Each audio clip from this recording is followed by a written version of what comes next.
నేను 2023 జీడీ క్వాలిఫై అయినా. ఫిజికల్ మెడికల్ అన్నీ క్లియర్ చేసా, కానీ ఫైనల్ మెరిట్లో 0.5 మార్క్స్తో పోయింది. నేను మా అమ్మ నాన్నకు ఒకటే చెప్పాను, వస్తే జాబ్తోనే వస్తా అని చెప్పి ఇంకెక్కడే ఉండిపోయా.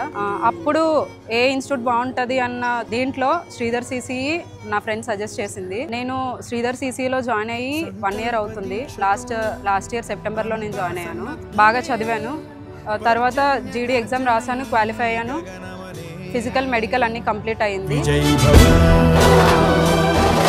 ఈ ట్రోఫీ కోసం చెప్తే నేను ఫస్ట్ డెమో క్లాస్కి అటెండ్ అయ్యాను. డెమో క్లాస్లో సార్ ఒక్కటే మాట అన్నారు, ఈ షీల్డ్ మన చేతికి రావాలంటే ఎవరు పడితే వాళ్ళకి రాదు, అందరికీ ఇది ఒక షీల్డ్లానే కనిపించవచ్చు, కానీ దీని వాల్యూ ఏంటంటే జాబ్ వచ్చిన వాళ్ళ చేతికే వస్తుంది, ఆ రెస్పెక్ట్ అలా ఉంటుంది అని. అప్పుడు అనుకున్నా ఇది నా చేతికి ఎప్పుడు వస్తుందని.